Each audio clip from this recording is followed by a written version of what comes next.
Donc, en l'occurrence, on va s'intéresser un peu à Plante UML. Donc, au langage UML en l'occurrence, et à Plante. Et on va s'intéresser à un diagramme de séquence. Et donc, la séquence, comme vous pouvez le voir ici, ça caractérise la séquence, est utilisée pour dessiner un message entre deux participants. Vous comprenez bien, Boris et Cécile, mais ça aurait pu être Boris et Caroline, par exemple. Caroline. Hop. Voilà. Donc, et le message en l'occurrence, c'est par exemple le test. Les participants ne sont pas forcément déclarés explicitement. Pour avoir une flèche en pointillé, donc vous pouvez utiliser effectivement ce que j'ai. Alors, moi j'ai mis ça comme ça, mais vous auriez pu utiliser ça comme ça. Par exemple, vous rajoutez, hop, et vous avez la flèche en pointillé. Donc ça, c'est à vous de voir ce que vous préférez. Hein. Donc avec ou sans deux dash, donc sans deux dash, vous avez une flèche continue. Et là, vous avez une flèche en pointillé. Donc il est également possible d'utiliser effectivement différents sens. Par exemple là, si je lui dis hello, et eh bien Caroline, ou Caroline peut, non plutôt, j'envoie un message à Caroline et Caroline, alors je vais mettre Boris à nouveau, Boris, tac, tac, et Caroline qui me retourne, salut, hop, voilà, un truc assez simple. Donc cela ne change pas le dessin mais peut améliorer la lisibilité. On peut noter aussi que cela n'est pas, en tout cas ce n'est vrai que pour les diagrammes de séquence, les règles sont différentes pour les autres diagrammes. Donc en l'occurrence nous on fait un diagramme de séquence, donc comme d'habitude on commence avec Start UML. Alors en l'occurrence je sais pas pourquoi ça m'a dit que c'était faux. C'est pas faux du tout.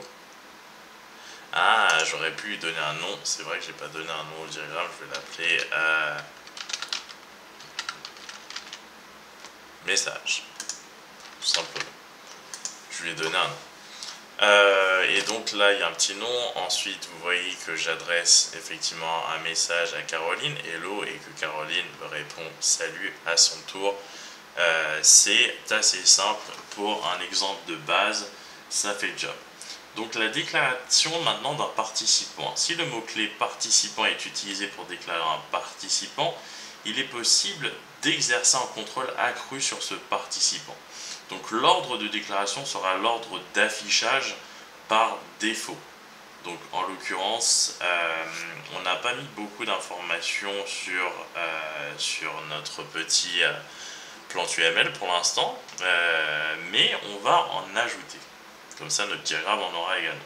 Donc l'utilisation de ces mots-clés pour déclarer les participants modifiera la forme de la présentation du participant.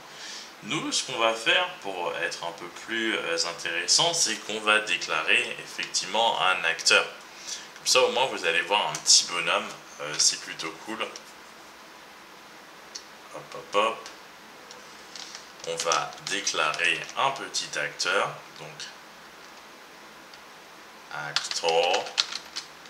Déjà, ça nous proposait des choses, c'est plutôt cool. Hein. Actor, on met actor en majuscule, as, et en l'occurrence, c'est Boris, l'acteur. Donc ça, ce serait plutôt cool. Actor as Caroline, comme ça, ce serait cool aussi. Actor as Caroline. Hop. Voilà. Le problème, c'est que effectivement, on voit plus correctement les informations. Donc, hop, on va mettre actor tout simplement Boris. Pas besoin de mettre d'alias, hein, et on va mettre actor Caroline. Au moins, on sait quelles vont et que effectivement les informations vont être là. Donc ça, c'est parfait. Comme vous pouvez le voir, ça fait le job correctement. On vient de déclarer des participants. Donc on aurait pu déclarer d'autres types finalement, on aurait pu même déclarer une base de données. Donc ce que je vais faire, c'est déclarer une base de données pour le fun pour l'instant. Database, et on va l'appeler database, tout simplement. On va pas se casser la tête, évidemment, où elle se trouve dans cette histoire, eh bien on ne sait pas. Donc on va dire que Boris envoie un message à Caroline, hello, et que ce message il peut être stocké dans une base de données. Et ça on verra ça par la suite, sinon on risque de mélanger pas mal de choses et effectivement il peut être stocké aussi dans une collection, constituer une entité et ainsi de suite et ainsi de suite. D'ailleurs entity on va mettre ça déjà ici, on va déclarer une entité, entity, on va appeler ça message, hop, non, message, et on va déclarer aussi les collections, et on va, voilà, pour le coup, non, collection peut-être pas encore, on verra ça par la suite, entité message. Donc voilà, ensuite on va voir ce qu'on va faire effectivement avec toutes ces petites informations, mais pour l'instant on déclare ce qui nous intéresse. On peut également modifier la couleur de fond de l'acteur ou du participant. Ça c'est plutôt cool. Donc là on va commencer un peu à bidouiller avec les différentes choses que l'on peut faire. Boris, alors je veux que par exemple cet acteur, alors mince, je veux que ce soit, il soit en bleu. Donc, je vais mettre ça comme ça, donc de toute façon il y a déjà le truc, light blue, ok, ensuite Caroline, je veux qu'elle soit en red, ninja red par exemple, hop, plutôt cool, stylé. La base de données, je veux qu'elle soit tout en noir, black. Oh non, c'est pas en blanc, c'est en black. Oh, c'est pas mal quand même, on va laisser ça comme ça. Et l'entité, le message qu'on n'utilise pas encore, en l'occurrence, en réalité, je pourrais même faire en sorte que le message soit en vert. D'ailleurs, j'aime beaucoup.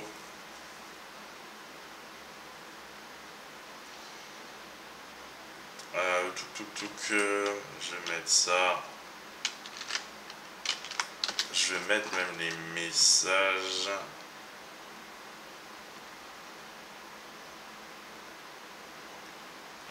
Quoique. Non, on va voir ça pour l'instant. Et pour l'instant, on va laisser ça comme ça en green. Light green. Hop. Hop. Donc comme ça, vous voyez déjà des choses qu'on peut faire.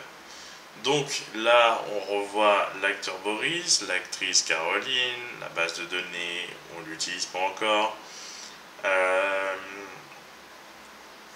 Mais maintenant, on veut effectivement ajouter des petites choses et c'est ce qu'on va faire, clairement.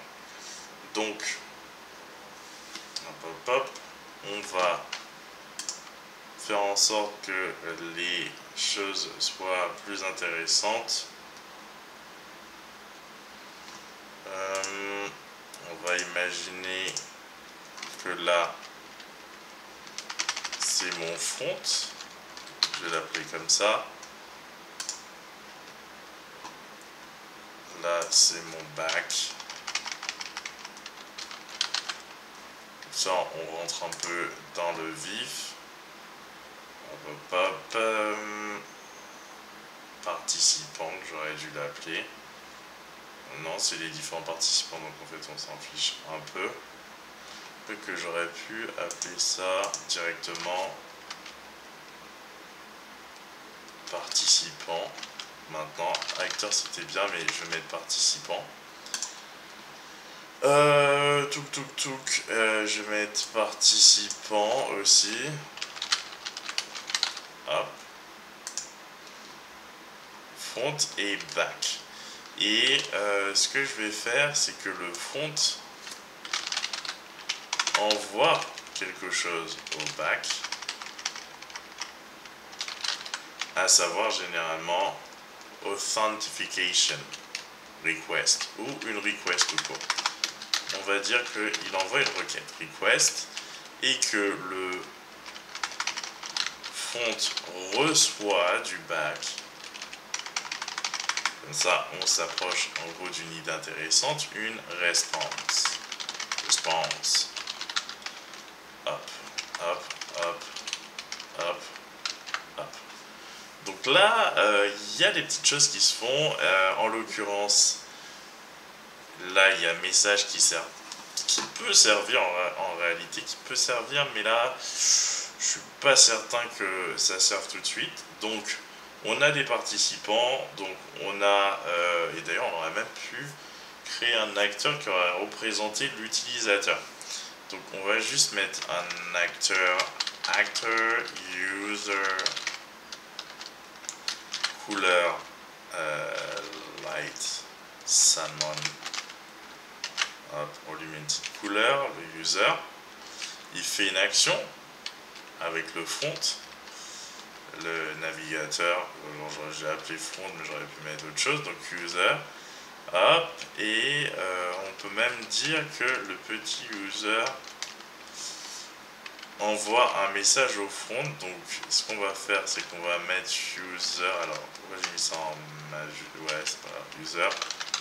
Il envoie un message au front et il lui dit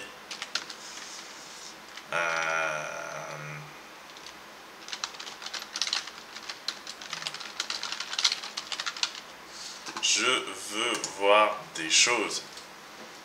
Donc évidemment où il effectue une action, on va dire qu'il clique.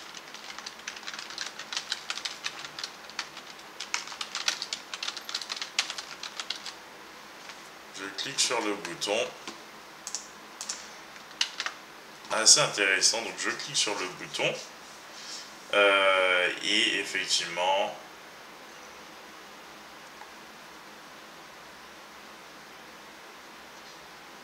rien ne se passe potentiellement. Donc, ou au contraire, une action a lieu, la requête est effectuée vers le back qui ensuite a une action potentiellement sur la base de données. Alors là, pour l'instant, vous ne voyez pas ça du tout dans l'exemple que j'ai pris parce que c'est un exemple minimaliste. Par exemple, on pourrait ajouter un participant. Donc là, je vais créer un nouveau participant et en fait, ça va être message parce que je vais enlever ça. Je vais mettre participant. Je vais l'appeler message et je vais mettre ça en light green. Light green. Et le message en question, c'est bien, mais en réalité,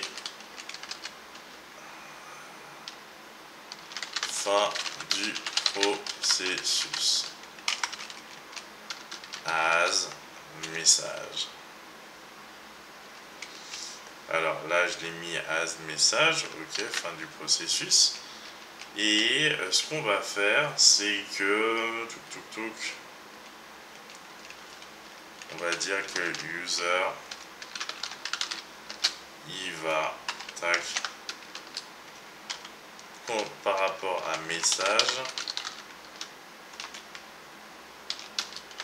loguer la transaction.